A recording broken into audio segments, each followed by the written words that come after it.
Uma série de dúvidas, porque habitualmente não é só um medicamento que ela usa muito mais do que um medicamento. Obrigado. Muito mais do que um medicamento. E, à medida que nós vamos envelhecendo, vão acontecendo mudanças que são próprias do envelhecimento em nosso organismo, que podem alterar a forma como aqueles medicamentos agem, como eles são excretados, como eles são absorvidos, e pelo fato de você usar vários, isso pode fazer com que também aconteçam interações entre esses medicamentos. E reações adversas medicamentosas é uma causa importante de hospitalização, de procura ambulatória, inclusive de morte, né? E aí saiu recentemente dados da Secretaria do Estado de São Paulo de 2022, que mostram que em 2022, 1,7 milhão de pessoas procuraram serviços de ambulatório por problemas associados a medicamentos. E foram cerca de 14 mil hospitalizações. E só agora, nos primeiros meses de 2023, isso se aproximou quase de 1.000 hospitalizações, o que mostra um aumento de mais de 20% em relação a 2022. Então, nós precisamos saber os medicamentos que nós estamos usando, nós temos que saber reconhecer as reações adversas medicamentosas, nós temos que conversar com o profissional de saúde sobre essa possibilidade do que está acontecendo com a gente, aquilo ser efeito de algum medicamento, e isso porque, como eu falei, os dados apontam para uma casuística muito grave e que não dá para passar despercebido. E a gente só falou das hospitalizações, mas muitas vezes isso acaba levando a mortes, né? Então nós temos que ter ciência de cada um dos medicamentos que a gente toma. Não é ficar neurótico em relação ao ler bula de tudo, mas é ter realmente noção do que é que a gente está tomando. O que é que aquilo ali está agindo aonde. Né? Por quê? Porque muitas vezes o médico ele faz a prescrição dele e aquele paciente está sendo visto por outros profissionais de saúde, com outras prescrições. E muitas vezes ele não sabe a prescrição que o outro médico fez e ele dá uma nova prescrição. E aí, como eu falei, isso pode potencializar todos esses riscos. Então, aqui nós temos a professora Maria Aparecida Nicoletti, a professora Ana Luísa Mori, que, como eu falei antes, são parceiras de longa data. Então, a proposta de hoje era fazer uma breve apresentação e depois nós tirarmos dúvidas, tá bom? Como nós devemos agir em cada uma dessas situações, se não por a gente, por pessoas conhecidas nossas. Então, muito obrigado mais uma vez pela presença de todos vocês. Obrigada, doutor Egídio. É sempre um prazer estar com o doutor Egídio. Como ele falou, é um parceiro de longa data.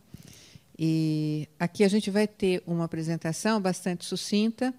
Eu vou introduzir um pouquinho a respeito de uso racional de medicamentos e a Ana vai dar continuidade com a questão da desmedicalização e o que isso significa e qual o impacto em relação às nossas vidas. Então, é um assunto de extrema importância, considerando que a nossa população, culturalmente, ela é bem heterogênea e, digamos, a gente tem muita dificuldade em passar essa informação, porque as pessoas normalmente já vêm com o hábito já enraizado de automedicação, de não ler a bula do medicamento, entre outras situações que vulnerabiliza a segurança do medicamento.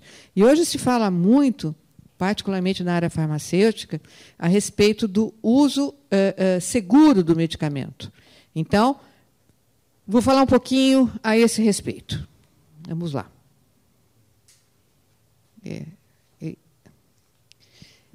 Deixa eu ver se é esse o próximo, não sei se... Então, como é que vai ser a nossa breve apresentação aqui? Vou falar um pouco a respeito do uso racional de medicamentos, das reações adversas, a questão da medicalização, polifarmácia e esses itens, aumento da possibilidade das reações adversas, interações e uso inapropriado de medicamentos para idosos e a conciliação e a desmedicalização e desprescrição. Essa parte toda que entra a medicalização para baixo até a finalização, a Ana vai abordar, tá? Que vai dar continuidade após a minha fala. Quando a gente fala em uso racional, parece simples, né? E eu fui procurar no dicionário como é que eu poderia explicar esse uso racional. Tudo bem, tem o conceito, pode entrar. Tem o conceito oficial do uso racional, mas esse conceito foi estabelecido, eu vou passar mais adiante, em 1985, pela Organização Mundial da Saúde, numa reunião que esteve em Nairobi, que se estabeleceu esse conceito. Mas, enfim, eu acho que o uso racional ele tem uma amplitude muito maior do que simplesmente o que está escrito naquele conceito. E aí, quando a gente vê a parte filosófica, né, você começa a tentar entender essa amplitude.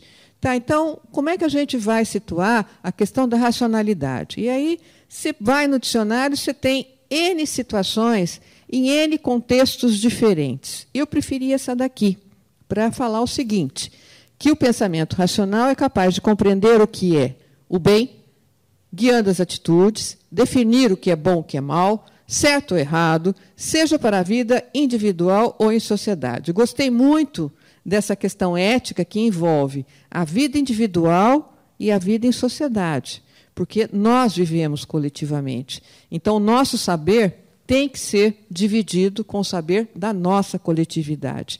Então, para que eu possa fazer uma decisão entre o que é bom e o que é ruim, né, eu preciso ter conhecimento, senão eu não vou saber fazer essa definição. E isso se aplica muito à questão do medicamento. Eu preciso conhecer o que eu tenho, eu preciso saber as características da minha enfermidade, o que é favorável, o que é desfavorável, para que eu possa ter essa competência em falar sim ou não para determinadas atitudes. Então, essa questão do racional é justamente empoderar de conhecimento as pessoas para que elas possam, digamos, fazer essas decisões conscientemente.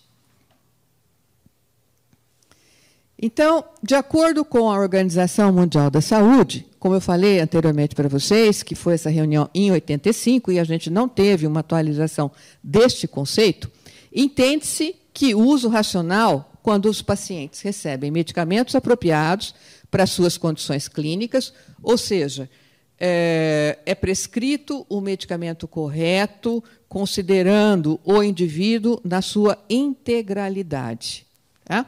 Em doses adequadas, necessidades individuais, como o doutor Egídio falou, depende da pessoa, depende da faixa etária, nós vamos ter características farmacocinéticas e farmacodinâmicas diferenciadas. E isso tem que ser considerado para a prescrição, para que seja para qualquer pessoa.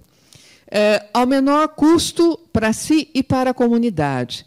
Custo para si. Muitos medicamentos que nós somos usuários, às vezes a gente compra, né? Então, usa um recurso próprio.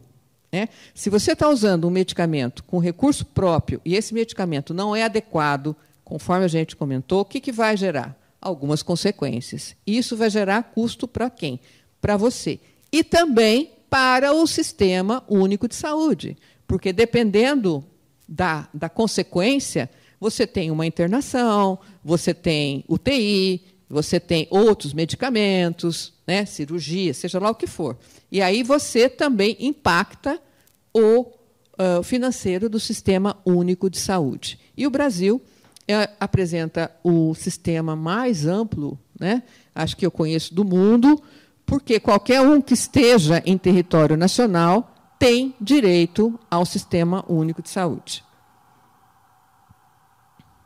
E aí, quem são os responsáveis, né, pelo uso do medicamento? Quem que vocês acham? O próprio usuário. Tá, quem mais? Usuário. Quem prescreveu?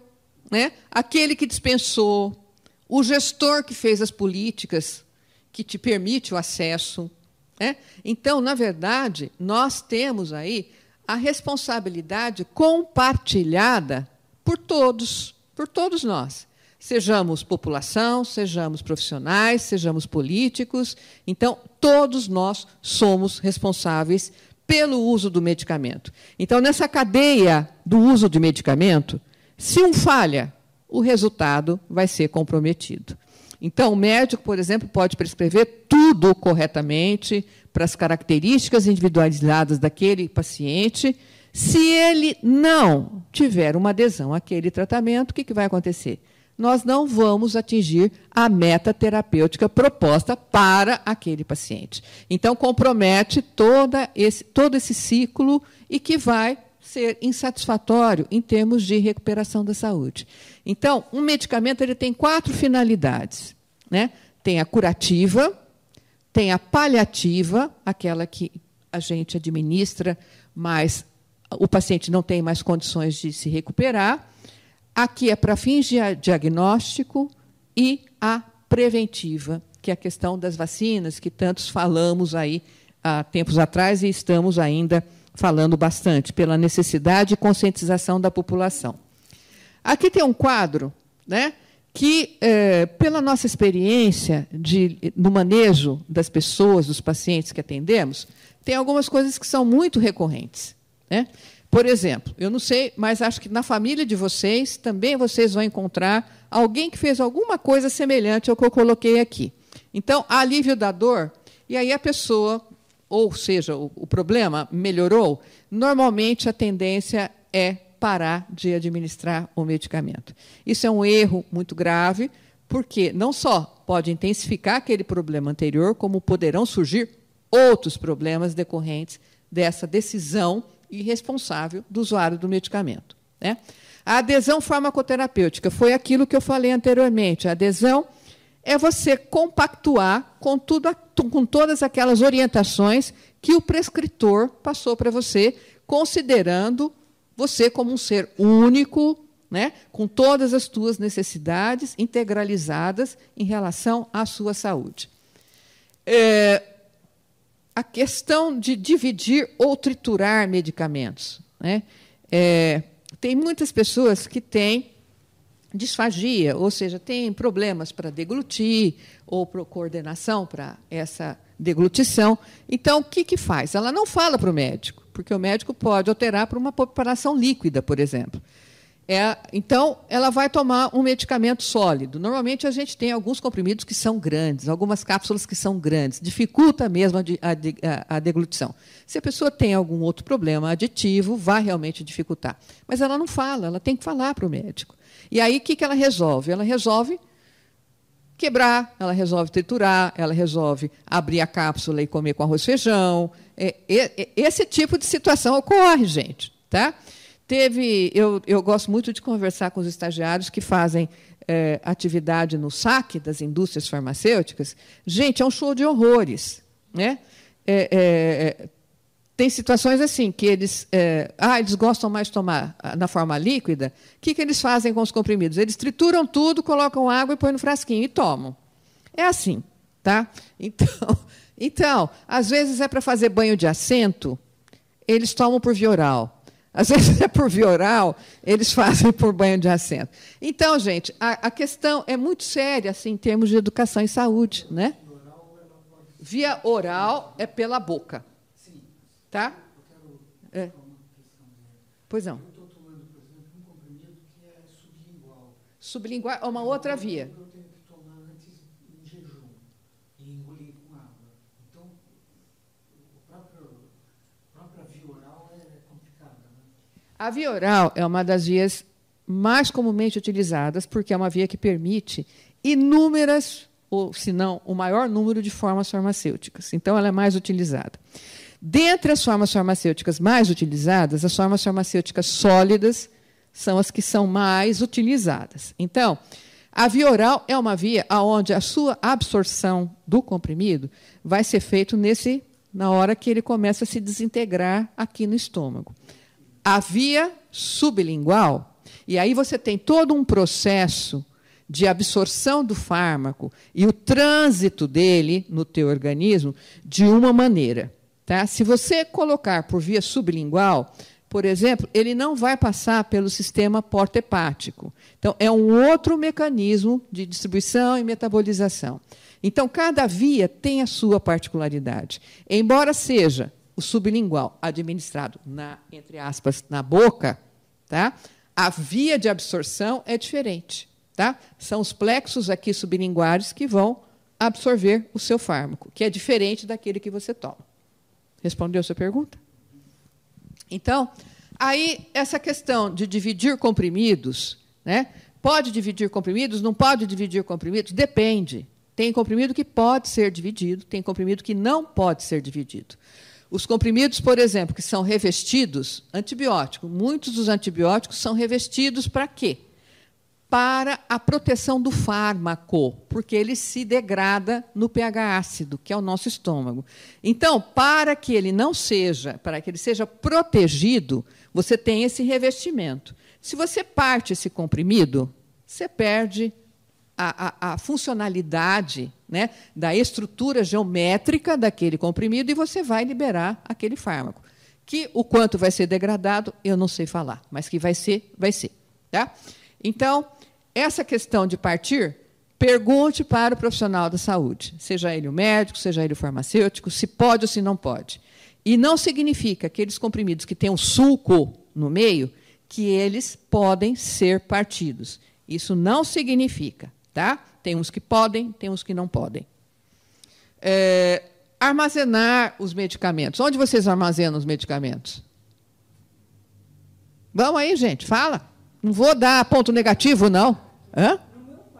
No teu quarto, parabéns para a senhora. Se eu tivesse aqui um presente, eu daria para a senhora. Tá? E não tenho nenhum docinho que eu daria para a senhora. Ah, a senhora também não... A senhora também não seria diabética, né? Bom, enfim, isso mesmo. Banheiro e cozinha são lugares onde a gente acelera as condições de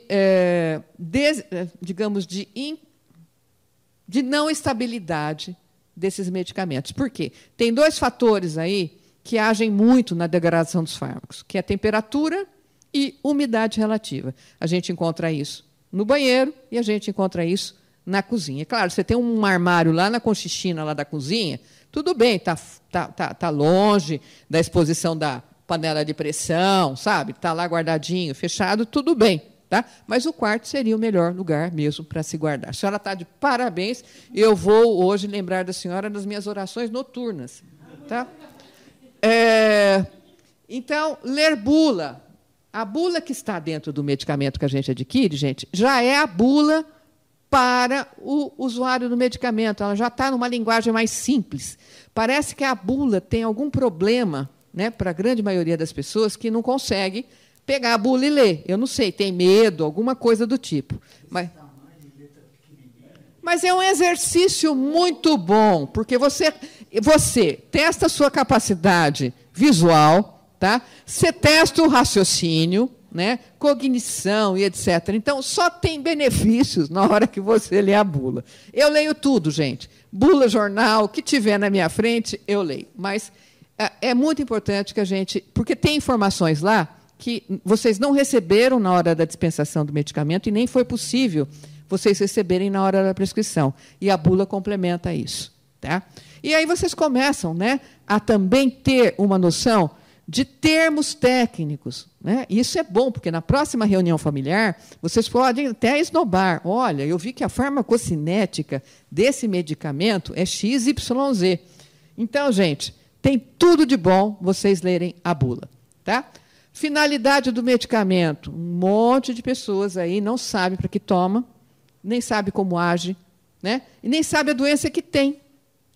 Olha a gravidade da situação. Então, não reutilizar frasco, observar o prazo de validade, gente. Prazo de validade é seríssimo. Acabou o prazo de validade, faça o descarte correto de medicamentos. Não é vaso sanitário, não é pia da cozinha e não é lixo doméstico.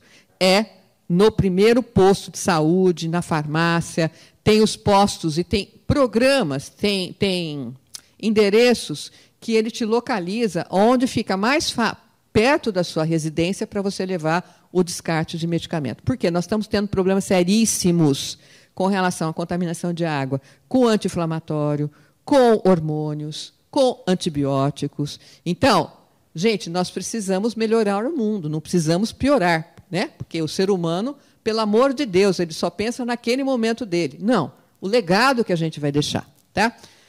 A embalagem não está violada. Evitar de tomar medicamento quando você estiver deitado. Tem medicamento que você tem mesmo que tomar em pé, porque senão pode causar alguma úlcera aqui no esôfago. Tá? Então, medicamento ou sentadinho, em pé, ou levantado, tá? Salvo se você estiver hospitalizado, que aí é uma outra situação. Tá? Não seja usuário de indicações de medicamentos de leigos. Vou mostrar uma reportagem, o tanto que nós somos influenciados pela prescrição alheia. Tá? Confira se o medicamento, na hora que você vai adquirir o medicamento, se é aquele mesmo medicamento, particularmente quando você está trabalhando com genéricos. Né? Os genéricos são muito semelhantes. Então, é muito fácil você ter digamos, uma administração equivocada e também na dispensação. Tá? Porque, às vezes, a pessoa que está dispensando talvez também pode, é um ser humano, também pode falhar. Tá? Então, confiram o que vocês estão adquirindo com aquilo que está prescrito. E remédio, medicamento, se toma com água. Tá? Um copo de água. Não é licor, não é vodka, não é cerveja, não é Coca-Cola, nem Guaraná. Água. Tá? Água. Aqui é só uma... Oh, meu Deus. Vou correr agora. É só uma informação, basicamente, que vocês têm que levar para o médico, porque o médico tem que saber da história pregressa de vocês. E é isso, levem anotado. Não é vergonha nenhuma levar anotado, porque todo mundo esquece. Né? Se você tomou um chá, se você toma fitoterápico, quais medicamentos você toma, né? Quais as doenças que você tem. Então, tudo isso tem que ser levado ao seu médico na hora que você está fazendo consulta, justamente para até evitar o que o doutor Egídio falou. Né? Você vai numa OBS, você tem uma prescrição, mas você já toma um medicamento, digamos, com outro nome, mas o mesmo fármaco, então tem duplicidade, etc. Então, levem tudo isso para que o médico esteja ciente da sua condição, para que ele possa prescrever com segurança. Por que eu estou falando isso? Né? Porque você pode estar tomando um anti-inflamatório, né? E aí o que acontece? Você vai ter um efeito adverso, ou um evento adverso, né? Que é um pico de hipertensão. E aí você vai tomar um antihipertensivo para resolver esse problema dessa reação adversa. Então, gente, a gente tem que ser muito consciente, porque a nossa memória ela é falha, isso em qualquer idade, e a gente precisa notificar o médico para que ele possa fazer uma prescrição segura. Aqui só é uma amostra, né, de uma pesquisa que foi feita em 2008, mas é que eu acredito que não tenha se modificado, se modificou nos dias atuais, é muito pouco. Tá? Mas olhem lá, 68% dos medicamentos são prescritos por familiares. Né? A família adora prescrever. 48% pelos balconistas. Balconista não é farmacêutico. Exijam na farmácia serem atendidos por um farmacêutico. Tá? A dispensação é uma atividade exclusiva de competência do farmacêutico. Então, artistas de TV. Vocês veem aí um monte de artistas que... Bom, não preciso falar, né? Mas, de uma maneira geral, grande parte do que é normalmente utilizado, as principais classes são analgésicos, anti-inflamatórios, né, relaxantes musculares, etc. Eu tenho um exemplo aqui da questão da automedicação, que é culturalmente muito enraizada na nossa cultura. Né? O paciente hipertenso, por conta própria, usou um antigripal, um MIP, né, que a gente chama medicamento isento de prescrição. Simplesinho, sabe? Sem, teoricamente, qualquer complexidade em termos de medicamento. E apresentou picos na pressão. Por quê? Porque esse medicamento tem um vasoconstritor que vai, provavelmente, resultar num pico hipertensivo para quem já é hipertenso. Então, mesmo um medicamento assim, tipo, né, simplesinho, como um descongestionante, né, pode causar algum problema para as pessoas que têm algumas características, como, por exemplo, os hipertensos. E agora passo a palavra para a doutora Ana Luísa, que falará a respeito de aspectos aí muito importantes da medicalização, da desprescrição, que é muito interessante para que todos nós saibamos do que se trata esse contexto. Ana, com a palavra.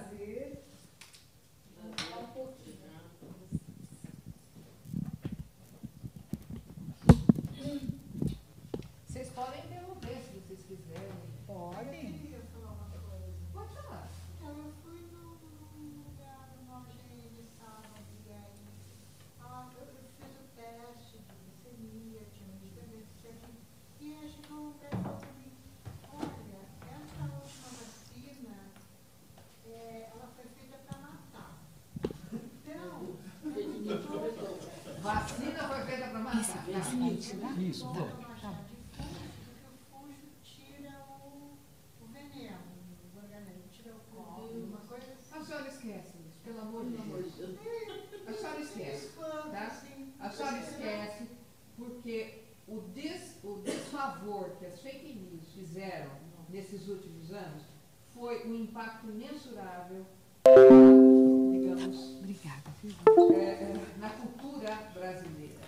Tá? Então, por exemplo, a falta de uma vacina para a raiva. Né? Como é que fica, então? Tá? Para paralisia infantil. Mas tem muita gente que não quer tomar. Não, que tem gente que não quer tomar. Não quer, né? Tem gente que não quer tomar e tem gente que não quer aprender. Tá? Tem gente que não aprende, não adianta. Como explicar isso? Mas os grandes fatores responsáveis pelo fato que nós temos hoje uma população de Só descendo, subindo, né? Tá. Então, assim, vacina foi uma bênção em termos de você prevenção de doença, diminuição de casos graves de doença. Então, hoje nós estamos aqui, assim, em grande parte, por causa das vacinas. Imagina se você não tivesse tomado. Tá bom. Ficar de pé? Não, eu prefiro ficar de pé. Eu falo para esse microfone, ele já está. Por causa disso. Tudo normal, só falar, né? Uma coisa que eu não consigo entender é se você tem uma informação, só um minutinho. Não, com uma certeza. informação técnico-científica, o peso dessa informação técnico-científica, qualquer baboseira, como a senhora ouviu, tá? Ela coloca abaixo toda a informação científica que se tem. Né? Então, eu acho assim, que tem uma... Eu não sei o que as pessoas pensam da vida, mas eu acho que tem uma recusa em aprender. É a única coisa que eu consigo entender desse povo que fala essas besteiras todas. Tá? E ainda, se você olhar no Ministério da Saúde, você tem todo o calendário vacinal, que é estratificado por faixa de idade. Eu acho que assim, você tem que ler e tem que saber muita informação que você vai considerar ou não, porque muitas vezes a informação passa a partir do próprio agente de saúde. Então, isso que é mais triste às vezes. Às vezes você tem, por exemplo, profissionais da área de saúde que utilizam suas crenças pessoais em detrimento de evidências, e aí dão informações como essa que acaba prejudicando uma série de outras pessoas. Como ele falou, o Brasil já foi recordista em campanha de vacinação, elas têm mais de 90% de adesão. Nos últimos anos para cá, começou a ter o surgimento dos grupos anti-vacina e que estão fazendo com que a taxa... Está faltando certas endemias na Exatamente. Então, vamos lá. O importante é que você seja orientada e passe essa informação adiante. Entendeu? E não se deixe influenciar por essas informações falsas. Imagina o meu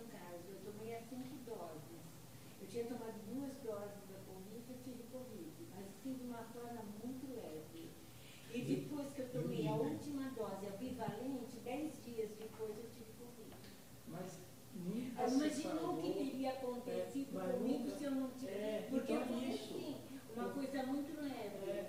Eu só achei que tinha uma tosse muito boa e fiz não vai diminuir o seu risco de infectar, vai diminuir o seu risco de hospitalizar e de morrer. Né? Gente, que avanço! Para mim, um dos grandes marcos da medicina foi a gente ter conseguido em um ano a vacina. Nossa, foi para uma maravilhoso. calamidade pública independente dessa doença, que a gente parece que esquecemos. Entendeu? O problema é esse, as pessoas parecem que esqueceram que existia o Covid. Então, o Covid foi um marco, na minha vida foi um marco, que para mim houve uma época antes, uma época depois, né? E as pessoas hoje em dia agem como se nada tivesse existido. E foi um marco de aprendizado, né? Porque foi uma situação mundial. Muito nova, né? Muito nova. Para nós, pelo menos, né? Então, e as pessoas usam as informações ao bel prazer, né? Então, aqueles que são contra a vacina dizem, tá vendo, não adiantou, né? Eles usam, né? Manipulam as informações, né? Infelizmente. Bom, gente, a gente vai falar um pouquinho sobre medicalização para depois falarmos sobre desmedicalização. Então, a medicalização, a gente pode definir com um conceito, ela tem, na verdade, um conceito bem amplo, um conceito até nas ciências humanas, mas nós vamos simplificar e dizendo que ela é um processo em que alguns aspectos da vida humana que antes não eram tratados com medicamentos, com a medicina, passam a ser tratados agora. E esse tipo de tratamento, a gente está percebendo que está aumentando cada vez mais. Tem muito medicamento, tem muita gente usando medicamento. E como a Cida explicou, medicamento tem dois lados. Tem um lado bom, necessário, quando é necessário, precisa tomar, mas ele carrega em potencial um lado negativo. Então, a pessoa tem que usar o medicamento quando ela precisa. E aí, o que a gente percebe é que, com o avanço do tempo, a sociedade começa a ter muito mais medicamentos para uma série de coisas. Inclusive, a gente vai ver no próximo slide um exemplo de medicalização. E desde os anos 60, 70, a gente começa a pensar sobre essa medicalização, principalmente em instituições de saúde mental, em que as pessoas eram tratadas, e ainda são, não sei se isso foi resolvido, com muito medicamento. São sedadas, etc. Então, um exemplo de medicalização que a gente pode perceber aqui é que essa senhora ela está em frente a um médico. No meu entender, esse médico é um psiquiatra. E ela vai reclamar para ele, ela está precisando de ajuda profissional, e ela diz que está com alguns problemas no trabalho e no casamento. E esse médico, ele já começa a diagnosticar na cabeça dele que ela é bipolar. E ele já tem ali no bolso o remédio que trata esse transtorno bipolar, né? Então, na verdade, será que ela precisa tomar esse medicamento?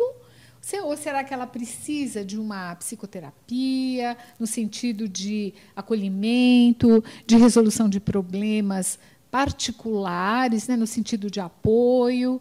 Então, essa é a pergunta. Será que todo mundo que procura um psiquiatra precisa sair com diversos medicamentos tarjados? A gente fala tarjados, são controlados e são mais, vamos dizer assim, eles são psicofármacos, né? Então o controle tem que ser maior. Outro exemplo, medicamentos para dormir. Meu Deus, como tanta gente está tomando medicamento para dormir. Será que a gente precisa tomar medicamento para dormir? Realmente, algumas pessoas eu acredito que realmente precisem, mas será que a gente não está fazendo atividade física suficiente? Será que é um problema em família não vai ser resolvido de outra forma, que aquilo está tirando o sono da pessoa? Então, será que não tem um jeito alternativo de tratar aquela insônia? Aquilo que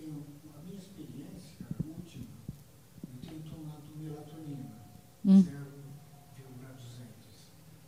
E até um amigo que trouxe dos Estados Unidos fosse 1 grama, assim, essa nós não tomamos. Ele deu de presente. Assim, e estou muito satisfeito, há mais de 1 ano que eu e minha mulher também estamos tomando. Os dois temos problema de insônia, que também com a idade a gente começa a ter. A minha mulher trabalha muito, ela continua no mercado, eu sou aposentado. E a insônia dela é complicado porque envolve o trabalho, do qual ela não vai, enquanto ela não parar de trabalhar, ela não vai se Ser resolvido, né? Então isso leva muitas vezes a... E a melatonina é um medicamento que ele até onde eu sei, você pode me desmentir, se for o caso, eu agradeço, ela é muito inócua para tudo mais. Porque é sintético, mas é o hormônio que a gente produz, que só produz quando dorme bem, né? Então eu tenho tomado precauções de escurecer o quarto assim, de forma maníaca. Está fazendo higiene do sono. Por exemplo, o aparelhinho que é da televisão, Da net, Rita, tem aquele número forte, então eu fiz um papelão ali E tira. o mais escuro possível o quarto, que é a situação ideal para a nossa produção de serotonina. Mas estamos muito satisfeitos, sem nenhum problema durante o dia. Eu sei que a gente não deve tomar, se vai dirigir, se vai ter que sair para a rua, porque vai bater o sono, eu vou dormir no metrô, né? Olha, eu vou... E a outra parte é que o que faz, às vezes, a insônia são problemas. Por exemplo, durante 1 ano, eu tinha uma empresa com uma filha minha que faliu, estou bravo com ela faz 1, 2 anos, e isso tira o sono, porque quando você tem um problema, todos nós temos problemas de caixa, né? Até ontem eu estava assim, quase entrando no vermelho, hoje saiu um dinheiro,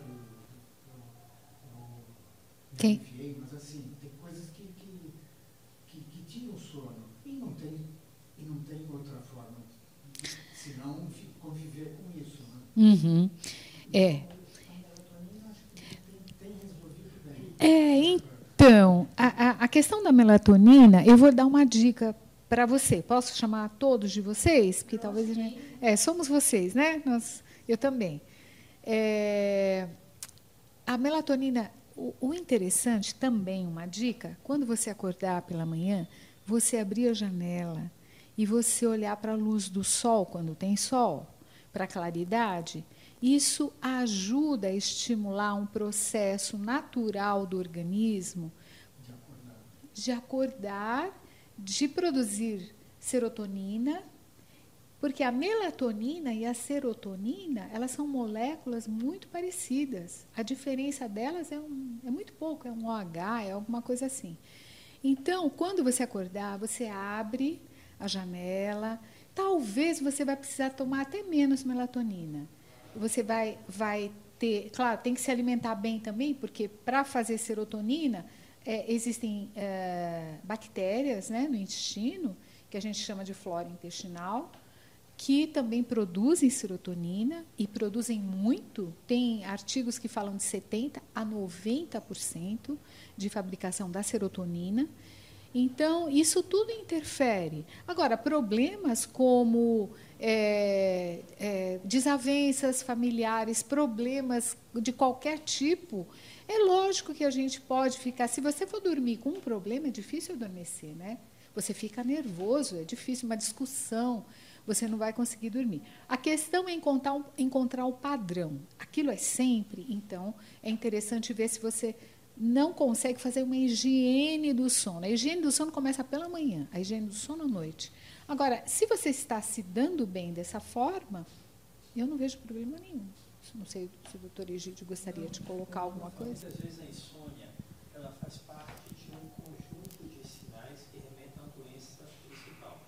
Então, muitas vezes a insônia faz parte de um processo de ansiedade e depressão que você tem por base. E no momento que se trata dessa ansiedade, dessa depressão, você melhora a sua insônia.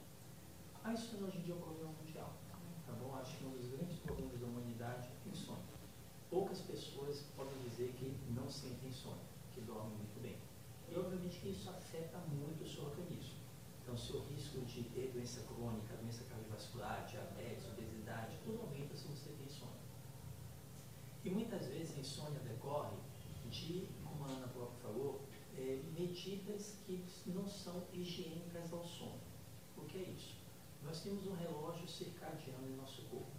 Então, nós temos nosso organismo, todos os nossos órgãos funcionam de acordo com a secreção que a gente tem de cortisol, que faz com que eu vou ter uma atividade maior no início da manhã, no final da tarde eu começo a cair, à noite eu caio bem essa atividade. Então, se eu deixo para fazer determinadas atividades ou determinadas situações que possam interromper esse ciclo circadiano, isso afeta o padrão de sono. Então, por exemplo, eu vou dormir num dia 10 horas, no outro dia meia-noite, no outro dia 9 horas. Aí no dia eu acordo às 7, no outro dia eu acordo às 9. Isso é péssimo. Você tem que manter o seu hábito de horário de dormir e horário de acordar. E isso não pode variar no máximo 1 a 2 horas por dia. Então, se eu for dormir às vezes às 8, no outro dia às 10, mas no outro dia às 8, mas não mais do que 1 a 2 horas. Porque se você começar a fazer isso, você vai começar a alterar o seu padrão de sono. Outra coisa que sabidamente estimula o organismo. Ficar olhando o celular, ou ficar vendo o computador, ou ficar vendo televisão. A tela do ecrã, como ele mesmo falou, altera a síntese de melatonina.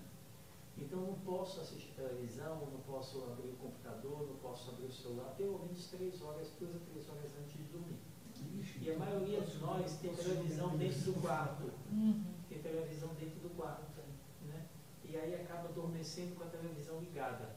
Aí, não, mas a televisão me ajuda a adormecer. Não. O fato de você ter adormecido não quer dizer que você tem um sono de qualidade. Porque o sono de qualidade ele tem fases. E você tem que passar por todas essas fases para dizer que seu sono é um sono de qualidade. E isso acontece cerca de 3 a 4 vezes durante a noite. Eu durmo durante o dia. Né? Então, esses cochilos durante o dia, eles acabam não sendo restabelecedores, porque você não passa por todas essas fases do sono. Né? A outra coisa, atividade física. Então, a atividade física estimula o seu organismo. Então, o máximo que você pode fazer atividade física é até no máximo até as 7, 8 horas da noite, depois não mais. Isso não é ideal. O ideal é fazer antes da noite mesmo. Refeições, tem que ser refeições leves, tá bom? Umas 3 ou 4 horas antes de dormir. A outra coisa, cafeína. A meia-vida da cafeína, ela cai pela metade da concentração 5 horas depois que ela tomou. Então, ela pode persistir no seu organismo por até 10 horas. Então, se eu vou dormir às 10 da noite, o ideal seria que pelo menos 5 horas antes fosse meu último cafezinho. Pelo menos. Mas, idealmente, 10 horas antes. Nós fazemos. Como ele falou, o quarto tem que estar bem escuro, nada que ilumine, não pode ter barulho, a temperatura tem que ser uma temperatura mais baixa, porque aí seu organismo também entra Em São Paulo, com as obras que estão se construindo em torno onde a gente mora. Então, tudo isso você tem que tentar. Use a janela anti-ruído, funciona. Porque a maioria dos estudos mostrou o seguinte, que o uso desses medicamentos, eles, quando for feito, a gente acha que, não vou tomar um remédio do todo sono, vai melhorar. Não, a maioria dos estudos mostrou que isso não melhora. Não melhora em termos de quantidade de horas dormidas e muito menos da qualidade do seu sono. Então, essas medidas que a gente chama de higiene dietética do sono, elas são muito mais importantes que qualquer outro uso de medicamento.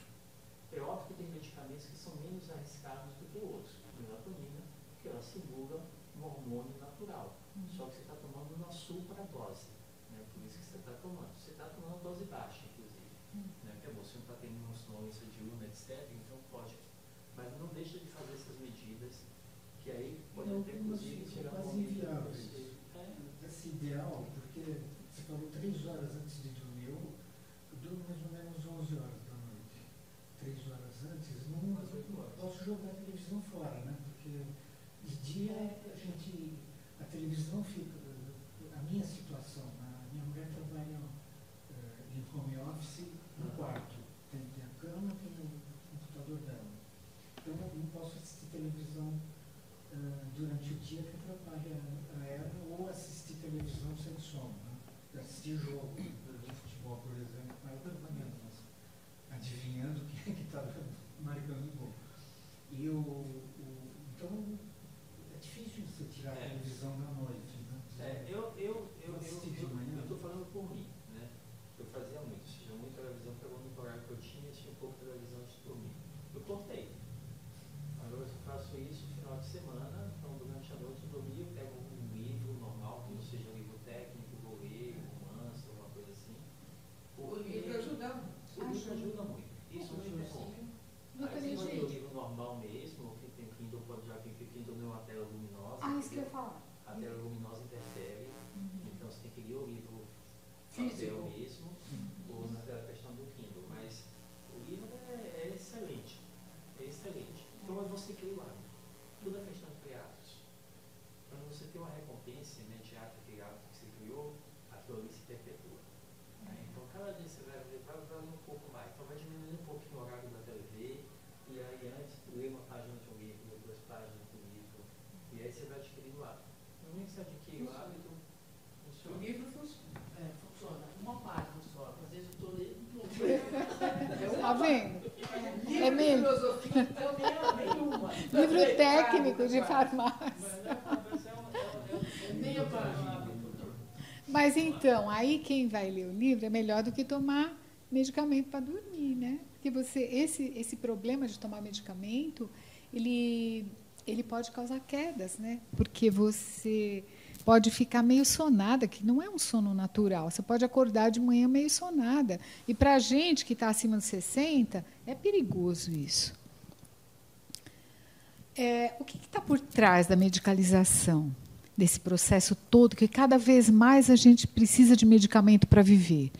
A tecnologia, que cada vez mais se descobrem doenças, há mais máquinas, mais medicamentos, a indústria fabrica mais medicamentos, então a tecnologia, a indústria farmacêutica investe muita grana nos medicamentos, e é lógico que ela quer recuperar tudo que ela investiu, né? Então, ela usa a propaganda para tentar fazer com que todos usem o medicamento que ela gastou dinheiro para fazer, né? E a gente assiste a propaganda, aquela coristina não sei o quê, coristina R, coristina D, coristina Z, coristina abecedário todo. Porque o mundo, você não pode parar, porque você tem que estar bem. E aí a pessoa vai de manhã, não, realmente, eu dei um espirro, acho que é melhor comprar. E vai lá e compra. Às vezes tem gente que bota na cesta, né? Compra todos esses medicamentos que podem ser adquiridos sem prescrição médica, né? E levam para casa. E são medicamentos que, mais para frente, eu vou falar para vocês o risco que a gente não tem ideia de ter uma farmacinha em casa. Você pode usar medicamento anti-inflamatório, que a Cida até mostrou, não esteroidal. Esses anti-inflamatórios, quando eles são tomados de uma vez, às vezes você toma um de manhã, aí viu que não deu certo, toma outro à tarde, eles podem fazer um mal danado para o estômago. A pessoa que tem uma sensibilidade, pode fazer sangramento no estômago, você vai criar um outro problema. Pode fazer mal para o rim. Pessoas, às vezes, que já têm um problema renal, super perigoso. Então, é uma coisa tão inocente, a propaganda diz que aquilo é maravilhoso, né? Então, é para a gente ficar esperto, nem tudo que a gente escuta a gente tem que acreditar. E o Brasil e o mundo têm uma política de medicalização justamente pelos motivos que a gente conversou, né? E muito medicamento, cada vez mais medicamento. A Organização Mundial de Saúde, ela estima que mais da metade dos medicamentos sejam inadequadamente ou prescritos, ou dispensados, ou vendidos, e que a metade dos pacientes usam incorretamente. Por quê? Eles compram e eles usam, que nem a Cida falou. Ele vai usar um medicamento que é para outra via, vai tomar, ou às vezes a pessoa não foi explicado, ninguém explicou para ela, e as farmácias, às vezes o farmacêutico, tem um farmacêutico que ele está ocupado, então o balconista vai vender o que ele quer, porque ele ganha comissão vendendo alguns medicamentos, ele precisa pagar a conta. Vejam só o risco de um consumidor quando entra numa farmácia e ele não sabe exatamente o que ele quer, o que ele vai levar, né? Ele vai pedir uma sugestão. Por isso, conversem com um farmacêutico. E também as intoxicações. No Brasil, esse Cinetox, que é o Sistema Nacional de Informações Tóxico-Farmacológicas, ele registra todas as intoxicações do Brasil todo, e a maior causa de intoxicação é porque você pode se intoxicar com diversas coisas, não só medicamento, né? Você pode se intoxicar com um produto de limpeza, um agrotóxico, né? Um agrotóxico, às vezes a pessoa vai tentar, coloca para matar uma barata e se intoxica com aquilo, né? Ou come por engano uma criança, né? Então, tem aqueles chumbinhos, eu não sei se vocês já ouviram falar, que aquilo é terrível, né? Aquilo ali é um veneno terrível, é usado até para matar, né? A gente escuta muitos casos, e lê muitos casos de pessoas assassinam outras colocando chumbinho no café, na garrafa térmica, etc. Gente, vocês não têm nenhum inimigo na cozinha, não, né? Bom, brincadeira, viu? Brincadeira. Então, o Brasil ele tem a maior causa de intoxicações é com medicamentos. E algumas intoxicações chegam ao um desfecho terrível, que é a morte. A pessoa se intoxica de tal forma que ela não consegue. Ou pessoas que tentam, bom, aí já é outro caso, né? Pessoa que tenta se matar com medicamento, às vezes acha que vai usar aquilo como uma chantagem, no fim ela consegue ela morre até sem querer, né? Mas isso é um outro contexto. Vamos aqui falar sobre a medicalização. O Brasil é o terceiro maior consumidor mundial de medicamentos para dormir ou para ansiedade, que são esses ansiolíticos. O Brasil fica atrás só dos Estados Unidos, que é o primeiro consumidor, e Índia, o segundo consumidor. O Brasil é o sexto maior produtor dessas substâncias. E é o segundo maior consumidor de Zolpidem, que é um medicamento para dormir. Para dormir. Se você está bem na melatonina, fica na melatonina. Zolpidem não é aquele que é longo prazo para as pessoas perderem a memória? Não, aquele lá é o clonazepam. Então, e aí o Ministério da Saúde, por meio do Comitê Nacional de Promoção do Uso Racional, ele está promovendo já há algum tempo avanços para desmedicalizar o país. Só que você não para um trem depressa, né? Você não para de uma vez. Então, esse processo é um processo lento. A gente precisa lutar muito, a gente precisa conversar muito a respeito, ler muito. E se cada um de nós se conscientizar de que medicamento só se for realmente necessário, tiver um olhar crítico para o uso de medicamentos, buscar informações, ou com médico ou com farmacêutico, já é uma grande coisa. A gente vai, aos poucos, se desmedicalizando. Quem é que é o alvo? Quais são os principais alvos dessa medicalização?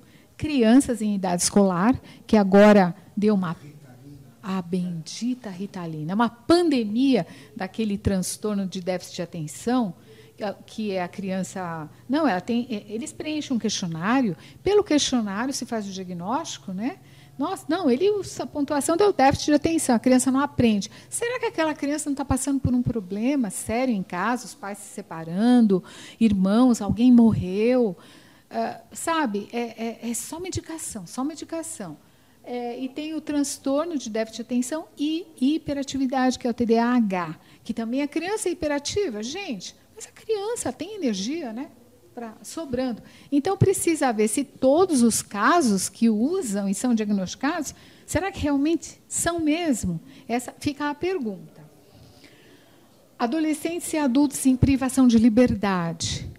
nós temos um país injusto, um mundo, um planeta injusto. Então, essa idade, ou a própria adolescência, ou mesmo adultos, às vezes eles podem estar presos por inúmeros motivos, né, delitos, etc., etc.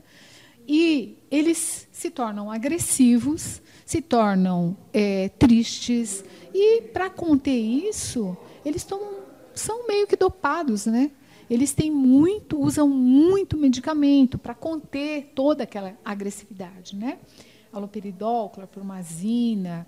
Isso também se usa em pacientes internados da saúde mental, né? Hoje, a coisa está mudando um pouco, tá? Mas antigamente era pior. Pessoas com mais de 60 anos. Eu estava conversando com a Cida ontem. Eu vou falar sobre polifarmácia, que é o alvo, né, para 60 anos, né, mais de 60 anos. Mas a Cida, ela lembrou de um fato muito interessante em relação a uso de calmantes, uso de medicamentos controlados para pessoas de mais de 60 anos, né, Cida? Você ia falar. Não, de pessoas que vivem em instituições de longa permanência, idosos. A gente vira e mexe, né? Você vê na mídia que sai informação. Se não tem um controle muito grande, né, particularmente essas casas de longa permanência, onde o custo é bastante baixo, né? Então tem uma estrutura péssima, é justamente isso. Eles dão muito medicamento para que o idoso possa ficar dormindo e assim não dá trabalho. Porque às vezes tem menos gente para cuidar também, né? Tem menos gente, reclama menos.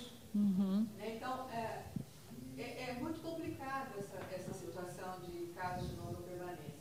Em compensação, você tem outras casas de longa permanência que é um luxo só, né? Uhum. Você tem toda uma disponibilidade para levar as pessoas para o teatro, né, para shows, etc. Então, a gente vive aí em vários mundos. Extremos, né? Em extremos. E as casas que têm menos estrutura, que não tem, digamos que não, sabe, aquelas casas que são precárias, né, elas fazem realmente isso, porque não tem pessoal, sabe, o idoso normalmente que tem alguma deficiência exige muito, então a melhor maneira é deixar quietinho. E vira e mexe ser denunciado na TV, né? A gente vê bastante. Hospitais também. Famílias também, né, gente? Famílias também. Famílias também. Aqui é só uma alusão a esse uso desproporcional de Ritalina, como ele disse, que é um medicamento que melhoraria a concentração da criança, diminui a hiperatividade. E a criança está sendo só criança, às vezes precisaria apenas ter um olhar um pouco mais atento. Eu acho que quem precisa desses medicamentos são os pais, né? Ou os professores, porque eles não estão tendo a atenção necessária com essa criança, né? A criança talvez esteja normal, ela só está vivendo um momento difícil. Não sei, só fica a pergunta. E aí outra alusão, como se Ritalina é uma droga, né? Tem os coleguinhas lá já em idade um pouquinho maior, ele passa a cola, pede a cola como uma cola, né? Que ele está fazendo a prova, ele não sabe responder, mas ela entende, não, a cola é só os Ritalina, cola eu não cheiro, é só Ritalina, né? Então infelizmente é isso. Só coloquei de novo para dar introdução em pessoas com mais de 60 anos, que é o nosso alvo. As pessoas com mais de 60 anos, como nós, ou não sei se algumas pessoas ainda não chegaram, não tiveram ainda o privilégio de chegar aos 60 anos, eu estou vendo gente jovem aqui também, a máquina da gente desgasta um pouquinho, né? Então, às vezes, aparece uma doencinha aqui, um ajuste ali, uma dorzinha ali, uma doencinha crônica ali, que a gente vai tentar evitar com boa alimentação, sono e exercício, né? Mas, enfim, a gente acaba tendendo a tomar alguns medicamentos diferentes, que a gente chama de polifarmácia ou farmacoterapia, tá? Para simplificar. Então, essas pessoas com mais de 60 anos costumam tomar mais de 4 ou 5 medicamentos para se cuidar da saúde. Né? Vai com o ortopedista, o oftalmo, o médico, o geriatra, e assim vai. Né? E cada um que vai prescreve algum medicamento. Então, a população 60 a mais, ela é o alvo, é um grande alvo, é altamente prevalente na população. Um geriatra que cuidasse de tudo. até das outras coisas que outros, por exemplo, eu já tomava medicação para aumento da próstata. E a minha médica, quando faz a receita, ela põe a tanzolidina, Uhum. põe outras coisas, né? Sim. O oftalmo não tem referência, né? Uhum. Mas a gente realmente começa, até um tempo atrás, até os 70 anos, eu me achava assim um luxo, assim, não tomo nada. Que idade o senhor tem? E 75. Nossa, não parece. Está bem jovem, está bem conservado. E aí começou a vir, né?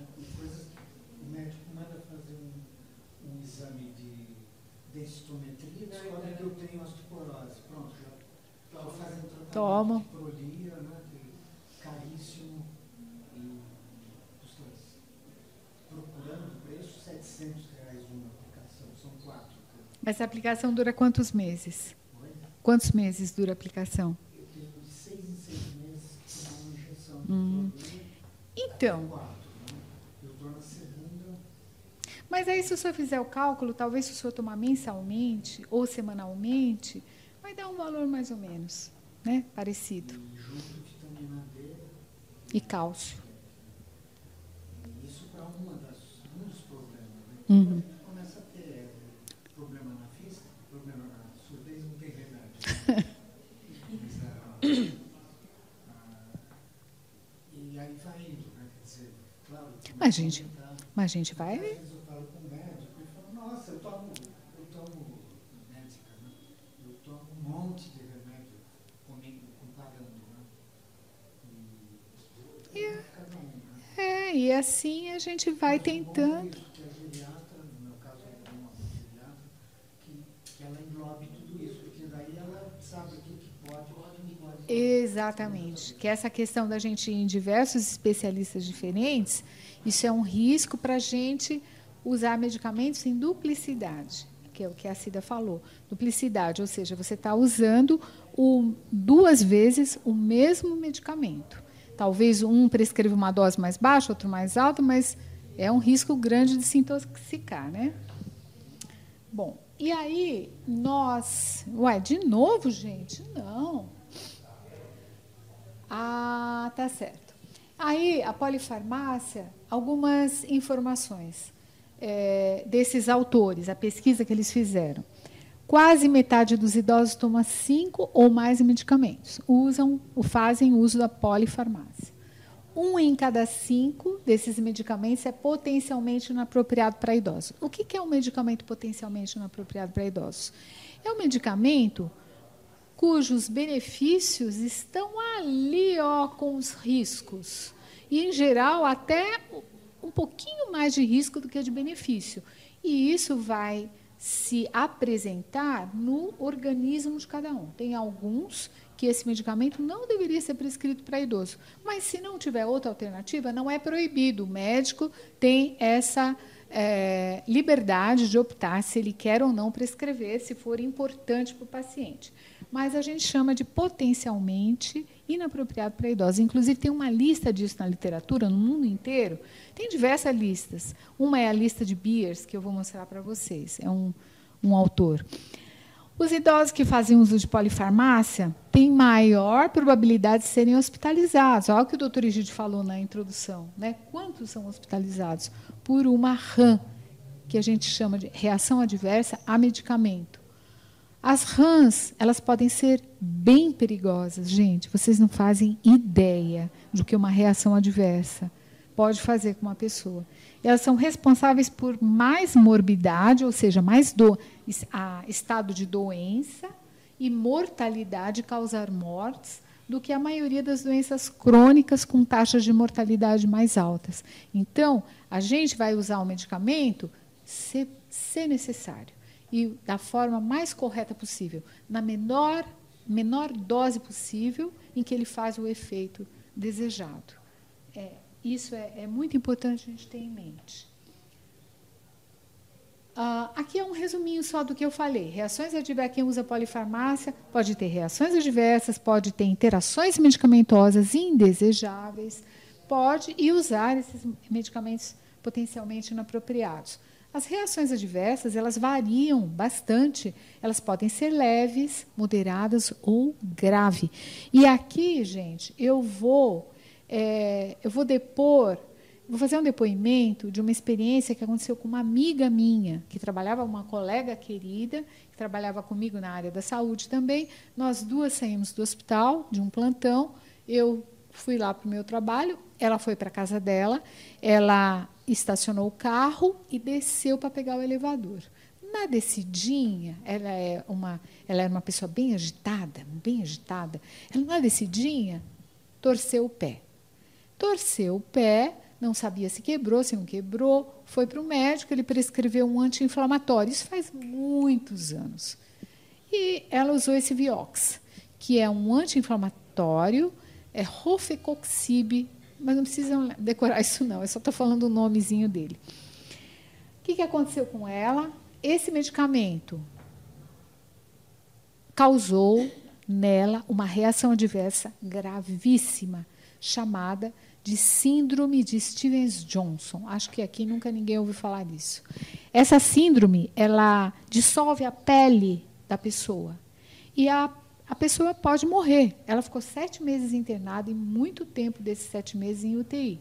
Ela dissolveu toda a pele, tanto que ela teve que fazer cirurgia nos olhos, abrir os olhos de novo, porque colou.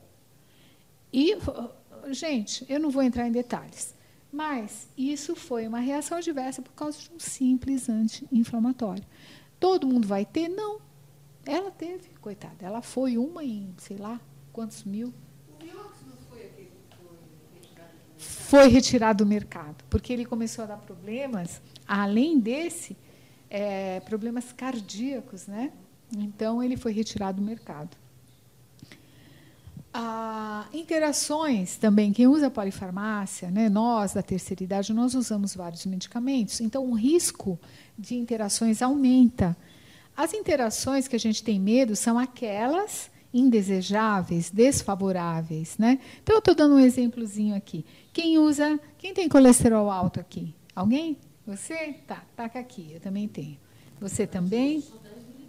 Simvastatina, você usa? Atorvastatina? É porque ela é um pouquinho mais forte, então você usa a dosagem um pouco menor. Mas, aqui, na simvastatina, que é usado para diminuir colesterol, a gente chama de mau colesterol, não é o LDL. A gente usa, está errado, não é mau colesterol, é que usa-se esse termo, mas, enfim, ele é um colesterol, uma parte do colesterol que os estudos mostram que quando a pessoa tem diversos fatores de risco, ele pode contribuir para um evento cardiovascular, um infarto, algum problema em torno disso. E ele, quando é tomado com lodipino, que é um... Então, vamos finalizar. A gente está falando das interações, isso daí o pessoal já viu. Não, mas eu falo rapidinho, é bem rapidinho, só finalizando. Marca um outro dia. Vocês vão lá na Farmusp para a gente conversar, tomar um café gostoso. Então, a gente já vai indo com tanto problema, vamos fazer a desprescrição, né? Que é a desmedicalização, não é? Não é verdade? Vamos desmedicalizar um pouco? Vamos. A desprescrição é um processo planejado, supervisionado pelo médico, que vai diminuir riscos de intoxicação, reações adversas e interações indesejáveis. A gente usa 2 ferramentas, revisão de farmacoterapia, que a gente tem um projeto com o Dr. Egídio, e você vai lá com as suas receitas, seus medicamentos, a gente olha tudo, vê se está tudo ok, se tem algum probleminha de dose, de reação, etc. E se tiver, a gente pede para o doutor Egídio escrever. Se ele concordar com a nossa sugestão, ele prescreve, ele desprescreve. Como aconteceu com a conciliação medicamentosa, é a mesma coisa. Pacientes internados em hospitais, eles também, a gente pede todo o farmacêutico, é um serviço farmacêutico, a gente pede todos os medicamentos para os acompanhantes, o que ele usa, o que ele deixa de usar, quais são as alergias, etc., etc., para que o que ele use, para que possa continuar usando em qualquer setor que ele vá para o hospital. Então, essas duas ferramentas são interessantes. Aqui é como se faz algumas perguntas para fazer a desprescrição, que nós usamos. E aqui, exemplos. Paciente idosa, um tratamento de osteoporose há mais de 5 anos, que a gente conversou com o doutor Egídio, uma paciente da revisão de farmacoterapia.